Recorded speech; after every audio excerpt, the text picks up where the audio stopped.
they were seeking fabled promised lands of plenty where everything would just, run free and there would be this abundant wealth just waiting for them. The year was 1863. A promise of freedom echoed across the land as President Abraham Lincoln signed the Emancipation Proclamation. For millions of enslaved Black people, this was a moment of hope, a dawn of a new day. They dreamed of owning land, building families, and being paid for their hard work. But a promise is just a piece of paper if not honored.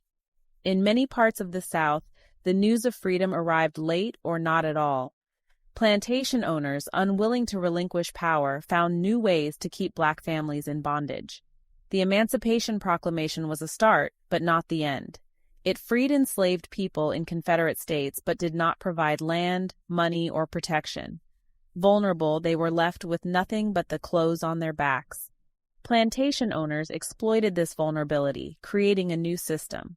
This system, called sharecropping or debt peonage, was another form of slavery. Black families were told they could work land for a share of the crop, but owners controlled everything. The promise of 1863 became a hollow echo, a painful reminder of a freedom still out of reach. Waterford Plantation in St. Charles Parish, Louisiana, was a place of immense suffering. Before the Civil War, it was a site of brutal exploitation. The end of the war was supposed to change this, but the owners adapted. They bent the law, creating their own rules. The plantation became isolated, a world unto itself. Contracts offered to newly freed Black families were about control, not partnership. The plantation was a closed economic system. Owners ran the local store, setting high prices. They controlled local law enforcement, ensuring no escape. This system was designed to last generations. Children grew up knowing the plantation owner as the ultimate authority. The shadow of the old slave system stretched long over Waterford, trapping families in poverty and powerlessness. The system at Waterford was called debt peonage, a cruel invention. Families worked as sharecroppers, living in shacks, receiving seeds, tools, and food on credit. At year's end, the owner sold the crop, subtracting the cost of the furnish from the family's share. The math never worked for sharecroppers. They were always in debt. Illiterate, they couldn't verify the owner's numbers. The law forbade leaving a job if in debt, trapping families. A father's debt passed to his son, ensuring generations of bondage. It was slavery by another name. Owners used the law to capture runaways, reinforcing control.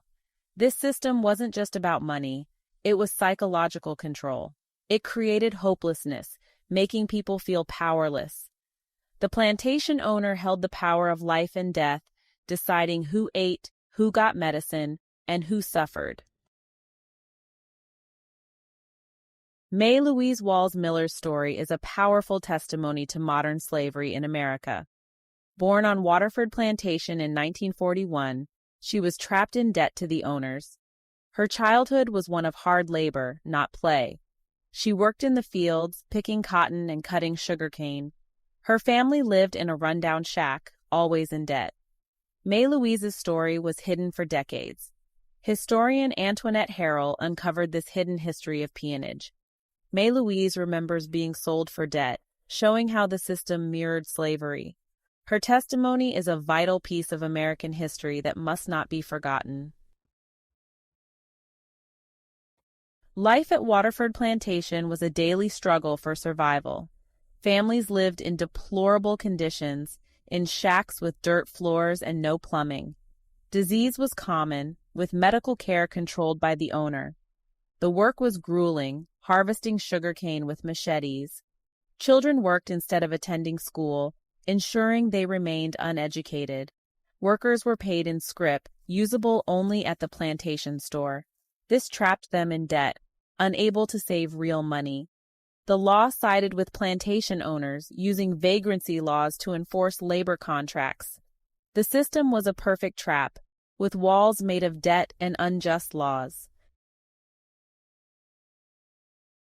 Waterford's story was not unique. Debt peonage was widespread across the South. It allowed the Southern economy to rebuild on Black exploitation. Sharecropping was a brutal existence, with families ending each year deeper in debt. Survivors described the hopelessness, saying the only escape was death. This system was a regional strategy to subvert constitutional amendments. The wealth of the New South was built on debt slavery. Understanding this context shows the injustice was deeply embedded in Southern life.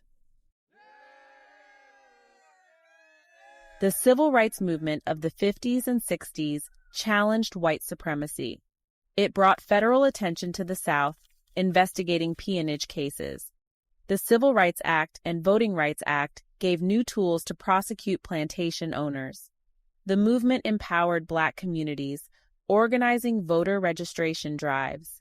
May Louise Walls Miller and her family left the plantation in the 60s. The movement was a second emancipation, breaking economic chains. Waterford's story reflects ongoing injustices. Economic inequality from stolen labor persists.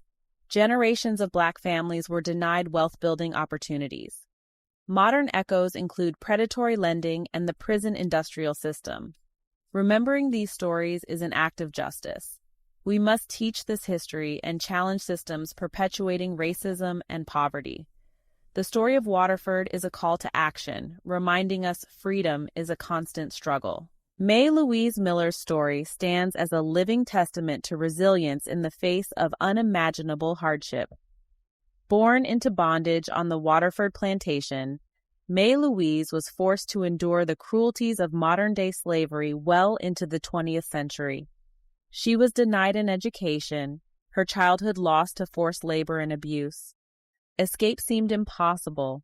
Her world was tightly controlled by those who profited from her suffering. Yet May Louise's spirit was unbreakable.